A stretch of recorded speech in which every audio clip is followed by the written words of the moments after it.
Good evening. I feel really fortunate to have Tamim with me. Usually I have him with me on YouTube. So today I'm really glad to have him with us. Tamim, by the way, they said a lot of things about him. He is actually one of, at the time being, one of the foremost poets in the whole Arab world. After the departure of Mahmoud Darwish, probably he is one of the very few poets who can fill a stadium ground with supporters. So welcome in Malta, Tamim. My first question doesn't really go far away from what has been said. You are born to a Palestinian father and Egyptian mother. So you are half Palestinian, half Egyptian in terms of flesh. On other levels, I don't know how many pieces or how many, because more or less I am also coming from a similar situation, but in Jordan. So Jordan, Egypt, Palestine, I know you ended up in sort of a series of countries, but none is Palestine. So how would you say about all of this? How does it feel being all of this? Well, first, thank you very much, and thank you for everyone here for having me, and thank you for your patience. And we've been here for 2 hours now, and I promise not to torture you for long.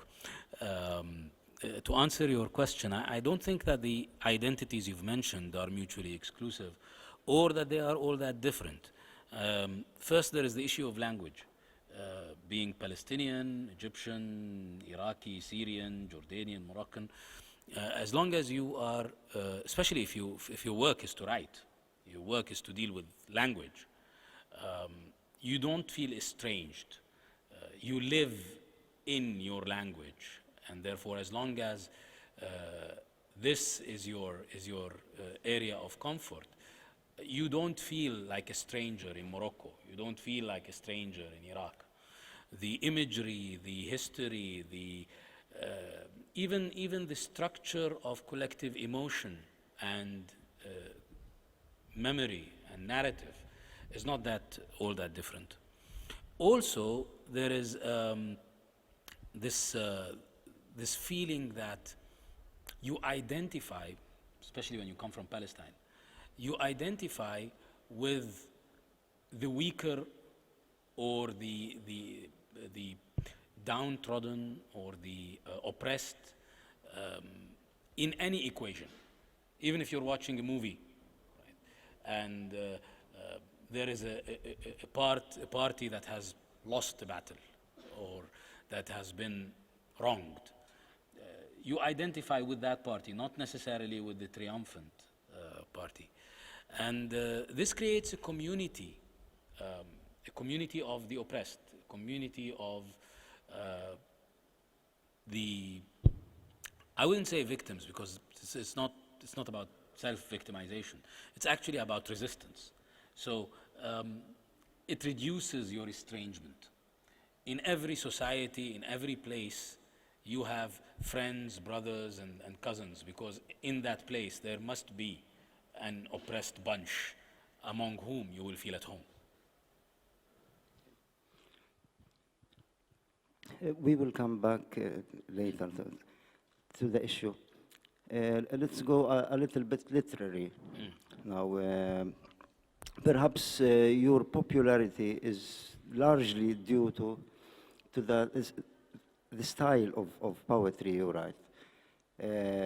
Whether you write it in vernacular or classical Arabic, and actually I'm going to stop here, because Tamim can go from the extreme, really extreme, in the language, in the Arabic language. He can go to the upper, to the highest level, literary level, classical level of Arabic language, and at the same time, he can write in the colloquial language.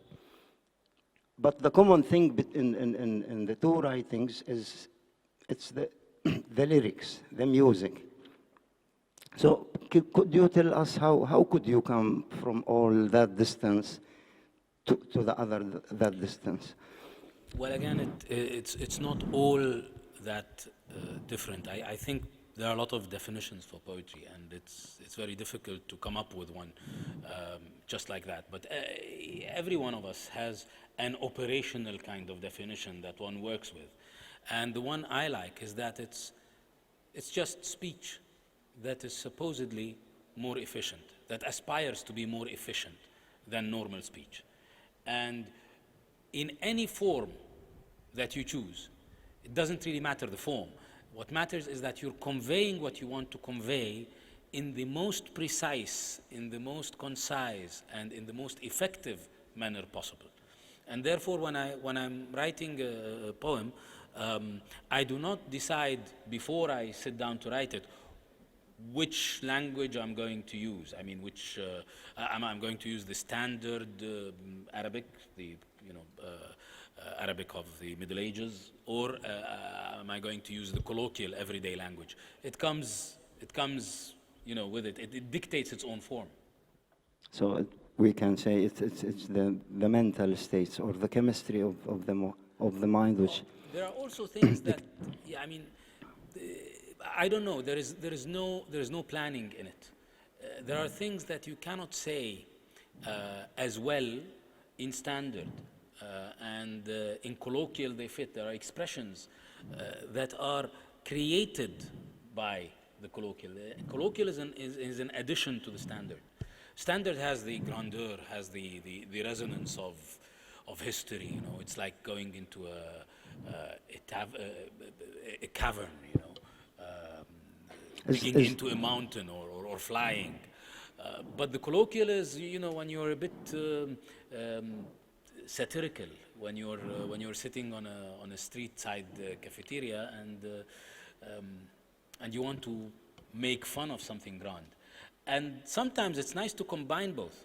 And I have some texts where you start with a grand ode, with a very old language, and then the following line is actually making fun of that grand voice with which you start. You just ridiculize it. So this type of impregnation, if I understood well, between the Fusha or the standard Arabic and the colloquial. It's a mix, yeah, and they are not that different. Is colloquial language colloquial poem Dialect. closer to the reader?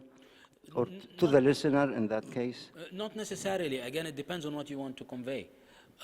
People in Tunisia in the uprising of 2011, they were chanting poetry in standard Arabic. So not in the everyday spoken language, but in the written language that is standard and old. And they were chanting it in the hundreds of thousands. People are very familiar with the standard Arabic. They first, because of religion, if they pray, they use it 5 times a day. It's the written language, it's the language of the news bulletin. But also, sometimes it's too formal and they need to rebel against it. So it's the language of the government, for example. And because it's the language of the government, it needs another language to poke fun at it. So sometimes you need the history, and sometimes you need to make fun of your own self and of history itself. Yeah. This phenomenon in Arabic language, the diglossia, sometimes it looks like two different languages. Sometimes you think in the colloquial, but you have to write in something else. So sometimes it really feels like you need interpreter with yourself. Does you feel that? Not in my experience, no. In my experience, as I said, the idea comes with its own form. But when coming, poem comes with its own language. When coming to to translating your thoughts immediately to literary language. It comes with its own language, so I do not have to translate. It's not like I'm thinking. You think in Fusha, you mean? If I'm writing in Fusha, then I must have thought about it in Fusha. In Fusha. In standard, that is. Fusha is. Okay. Tamim, the common element between all your poetry, whether it is colloquial or it is classical, is the music. The music, the rhyme. They are highly rhymed. It's like you are cultivating certain relationship with the audience, with the ear, that ear contact. And you managed to do that superbly. I mean, I don't know of so many. Don't believe him when he keeps saying these things. Of many people who manage that, many poets who manage that. So how often you are really able to keep that music, and how it is important for you? This is one half of the question. The other half, how would you explain the mass migration of Arab poets to the prose poem, if we call it? Okay. Well, I think that there is this relationship with poetry and with language. I don't think it's unique to the Arabs, but there are some cultures, I think maybe cultures with a nomadic past, with a lot of mobility, where language plays the role that is usually played by other forms of art, in that it creates the self in imagination. The Arabs moving from one place to another in the desert could not build temples, could not have extravagant cities, and then imagine the city and identify with the city. So they cannot think of themselves like the ancient Greeks thought of Athens, and they would identify with Athens. Rather, they had to create an image of themselves that is portable, that moves alongside, with them. And the easiest thing to carry around is language. So they would write poems about the tribe. And in writing the poem, they would create the tribe in imagination. And by knowing the poem by heart, a certain individual would be, that would be the sign of his belonging to that tribe. So the poem creates the tribe. Later on with Islam, again, a series of texts would create an imagined community, the Ummah, and it's a text that you would know by heart, and religious people would recite it when they pray and so on and so forth. So again, there is this process of creating the collective in the language. And therefore, the poet has always been the poet of the community, the poet of the collective. And it depends on how the collective defined itself. When the collective defined itself as a tribe, the poet was the poet of the tribe. When it became the Ummah or the Caliphate, the poet was the poet of the Khalifa in the Middle Ages. When in the modern ages, it was the people, we came up with the idea that the poet is the poet of the people, in the 1950s and the 1960s. To answer your question, in the mid-20th century, with a series of military and cultural defeats, military defeats that translated into cultural self-doubt, there was this school in Arabic poetry that rebelled against the identification of the poet with the collective. And adherents to that school, they argued that if a poet allowed the collective to dictate his language, or wrote for the collective, wrote for the people, then he is not creative enough. A poet has to create his own language, because language is a collective product, so he should create an individual language, his own. Now, this resulted in a lot of poems written in prose. Not music was seen as a marketing tool, that it was cheap and not good, because again, you're wooing the ear of the nation by rhythm. And therefore that school was writing prose poems that are very difficult to understand. In the 1990s, with the wars in Iraq, and with another wave of existential threats, we were talking about deaths in the hundreds of thousands and in some estimates in the millions in Iraq, between the blockade from 91 to the invasion in 2003, the American invasion, to the civil war that followed. The wars in Palestine, the wars in Lebanon. Another school inherited the scene where being individualistic, being reclusive, being depressed, writing poetry that nobody understands was seen as a luxury. Sadness, sorrow, devastation was seen as a luxury. The threat to the whole community was so immense that talking to each other and addressing the collective came into use again. So that can kind of explain that immigration to the prose poem that is difficult to understand, that has to do with every poet to himself, kind of reaction mainly to the defeat of 1967 and the aftermath of that, the defeat of the nationalist project, and then a return to the highly lyrical and the clearly understandable poem that is addressed to the largest number of people possible after the 90s. So you don't believe personally that there is a stagnation of lyrical Arabic poetry? Not at all. Not at all. And if you look in the uprisings of 2011, you have graffiti all around the streets of Cairo and Tunis and all the other capitals where there were protests, and the graffiti is poetry, and sometimes it's poetry from the 12th century, and sometimes it's poetry from the 7th century. Right? And sometimes it's the poet is one of the protesters himself. He just made it up and written it on the wall. People were chanting the Abu al-Qasim al-Shabi's 2 lines: إذا الشعب يوما أراد الحياة فلا بد أن يستجيب القدر ولا بد لليل أن ينجلي ولا بد للقيد أن ينكسر, is the emblem of the Tunisian uprising of 2011. They were chanting poetry as a political slogan. So poetry is back and strongly. Now, there's no guarantee that it would stay. Again, it has to do with the movement, with where the movement will go. If we end up with another devastating defeat, we might all go back to every man for himself, every poet for his own depression, and we write poems to our mirrors. Right? We can do that, but I doubt it. I think the danger is the threat is so imminent.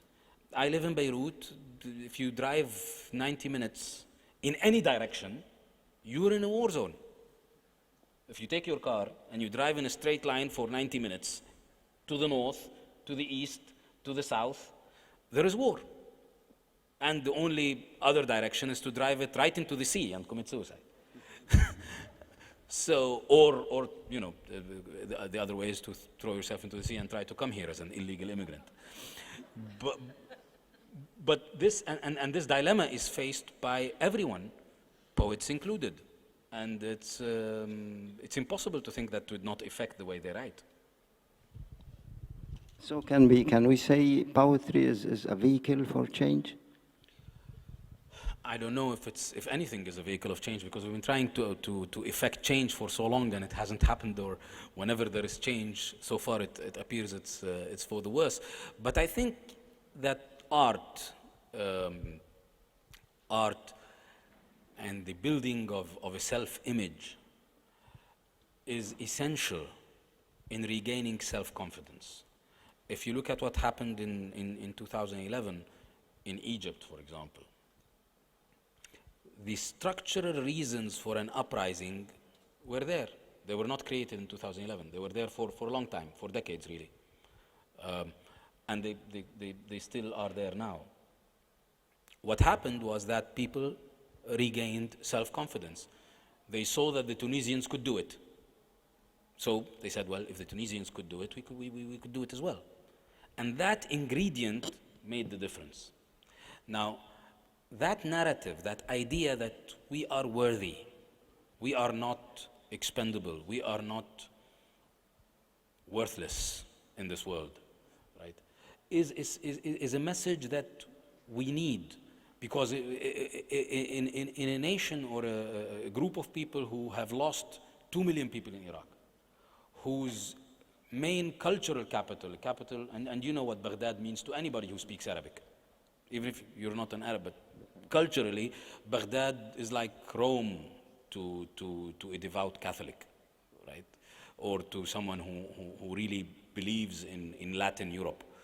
So if you are in a situation where Baghdad can be bombed because an American president was having an affair and is worried that Congress would impeach him, and his way out is to, in '98, is to conduct a bombing campaign, and it happens, and it passes, and the world allows it to happen, it's very likely that you will feel helpless and completely without dignity and worthless.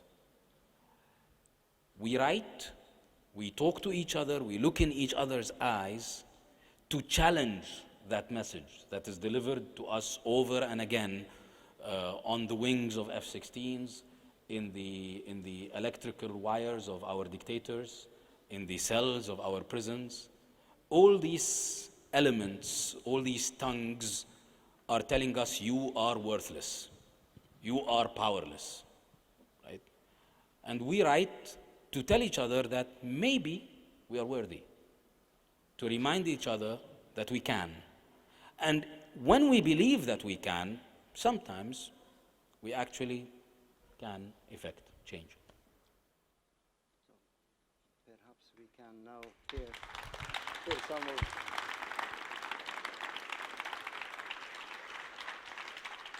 some of your poems. I know some people came from Gozo on purpose to hear Tamim tonight. So I'm going to read an English translation of the Arabic original, because I know that most people present here understand English and not Arabic. Before the end, maybe I would recite one line in Arabic for you to get the rhythm of it. But I will read the text in an English translation, and the translation is by Radu Ashur, my mother, and Ahdaf Suwaif. In 2008, there was an international poetry festival in The Hague, and there was a challenge to all poets to write a poem about a prophecy for the future. So this was a poem written for that occasion, and the title of the poem is Nothing Radical. Nothing radical. Great cities will fall. The everlasting photographer will dim the light from their tall buildings and light up mice and garbage bags instead. They will shine like the dome of Parliament. Nothing radical. Cracks in walls will grow like ivy. Cracks in walls will grow like ivy, like counter lightning striking from earth all the way up to heaven. Nothing radical. The autumn trees, naked of their leaves, hold branches like hands in a giant protest. And the birds, after long deliberation, decide not to abandon them. Nothing radical. School children will no longer stand in rows to salute the flags of their countries, but the flags will line up to greet the children. Nothing radical.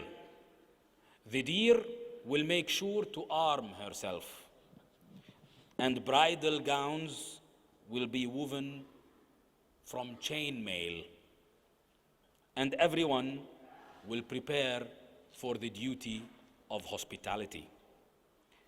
Nothing radical.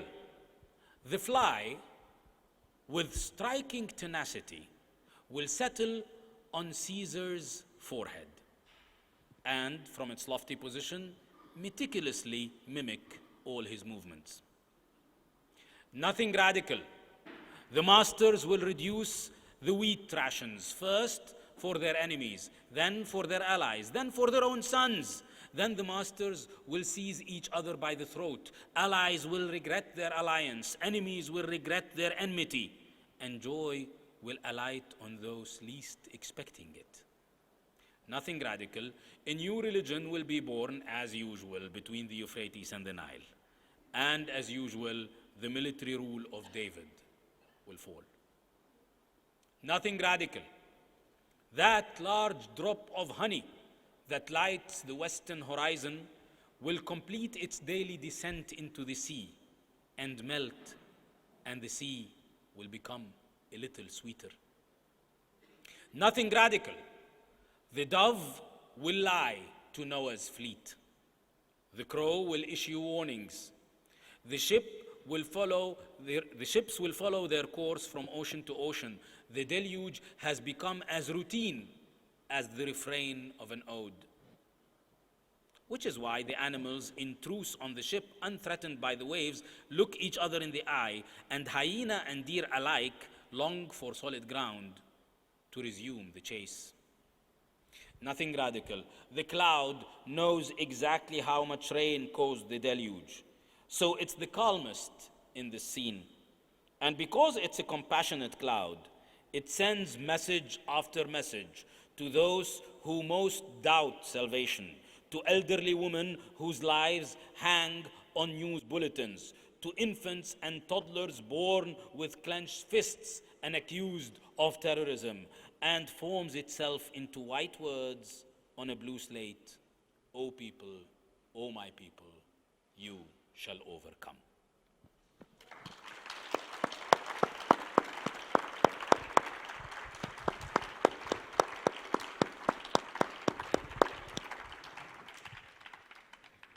Thank you. Many people, Tamim, believe, think or portray that a poet must be a shaman, mystic, at least strange. Some of them picture him as bohemian, he drunkard, he doesn't care for other people, ordinary concerns. But I know this is not the case. At least most of the poets I know are committed to their humanist and principles, to their principles. So this is, having said that, still poetry needs a space. It needs that this engagement, I would call it, for contemplation, in order to be connecting the daily with the metaphor, the daily with the metaphysical, and with the imagined. So, and I know you are a researcher and a political scientist, and this is all the opposite of what we have seen. So how do you manage all this inside you? I don't manage it. Do you have a switch? No, You I don't. switch it. No, I just have to live with the torture. I mean, in academia is the reverse of poetry, if you come to think about it in one way, in the sense that in poetry you're turning abstract meanings into something concrete, to something you can smell, you can touch, you can feel, right? Something you can feel even the heat of the bodies you're talking about. And in academia, you're trying to get abstract rules from concrete observations, right? Like the laws of gravity. In poetry, you're really interested in the apple when it falls on Newton's head, right? You think of the apple as a person, and you start thinking, why did the apple decide to fall off the tree? And you personify the apple, and the apple becomes very important, right? But the apple is completely trivial when you're interested in laws of gravity. It's the law that you're interested about, and so it's torture when you have to do both. And of course, if I have to choose, I will definitely choose poetry. Also because poetry allows you to, it gives you power. It allows you to create your own reality. With academia, you are, with research, well, I have to deal with the reality that I'm given by the F-16s and by the the dictators and by the cells, that I just mentioned earlier. They create the reality and I have to study it. In poetry, I create the reality and they have to study it. So.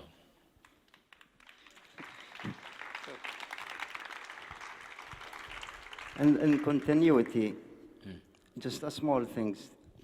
So what is a poem for Tamim? Is it written in, on a different platform of the intellect?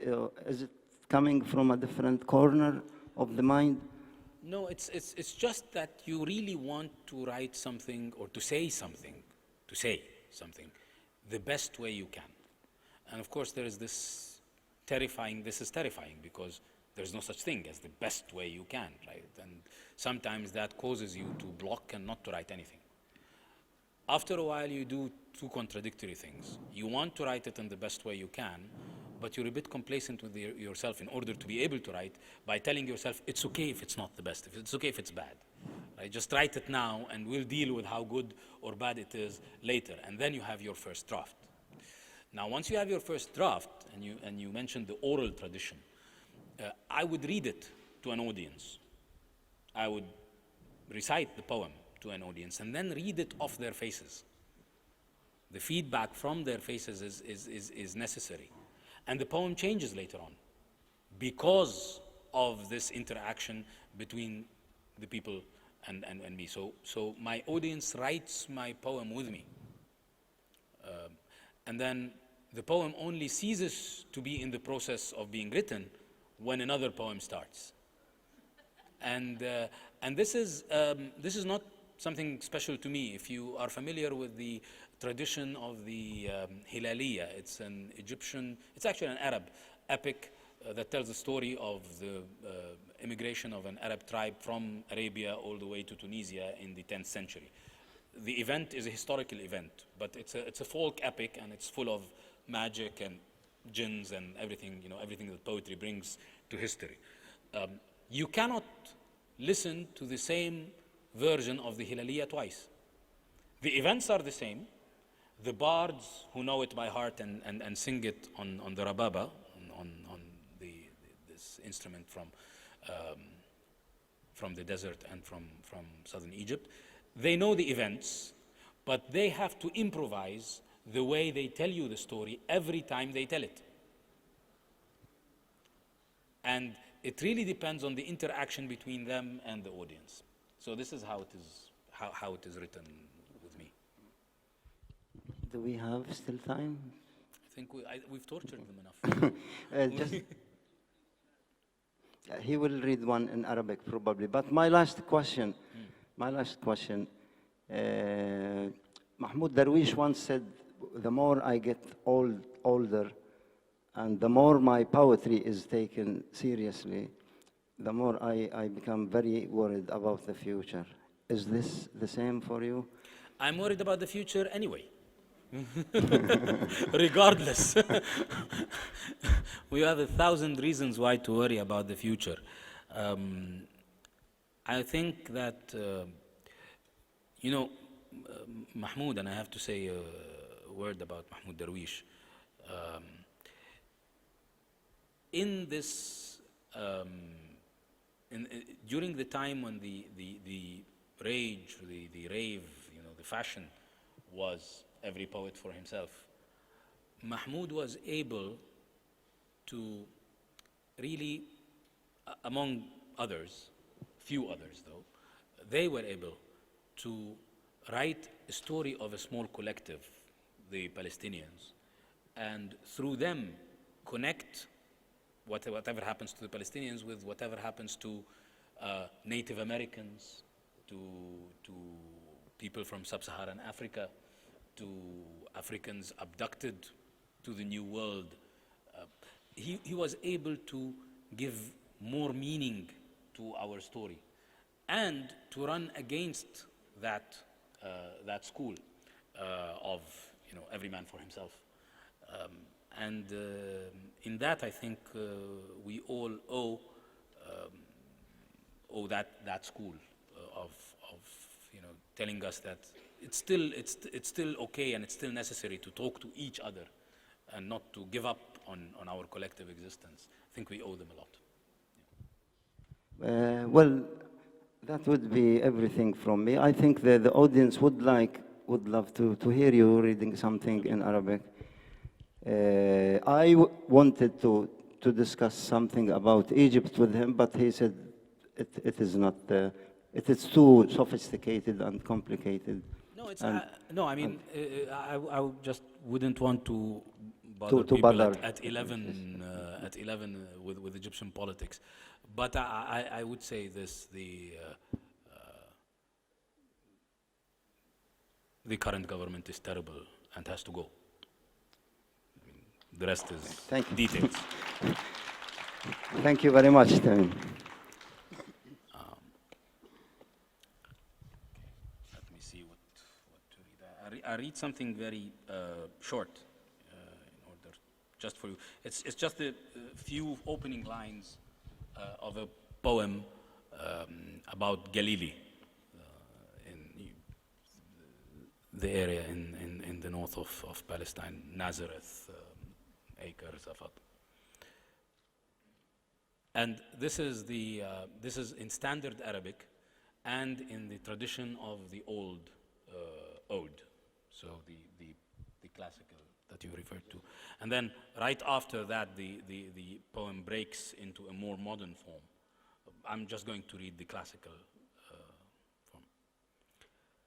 سلام على زين القرى والحواضر ومن هاجروا منها ومن لم يهاجر يمر بنا اسم المرج مرج بن عامر فنطرب لاسم المرج مرج بن عامر ونشرد حتى نحسب المرج قصة من القصص المحكي فوق المنابر ونحسبه أرضا بعيدا منالها تضيق بها ذرعا جمال المسافر ولو طفلة من عندنا مس شعرها نسيم لمس المرج ظل الضفائر ونسمع عن بعد فطوبى لسامع على البعد محروم وليس بناظر وننظر عن بعد فطوبى لناظر على البعد محروم وليس بزائر وإن زار يوما حال دون مبيته بمنزله جيش خبيث العساكر إذا حاصرت جسم الجليل غزاته فإن اسمه قد رد كيد المحاصر فمن قال بيتي في الجليل ولم يزد فقد قال شعرا وهو ليس بشاعر.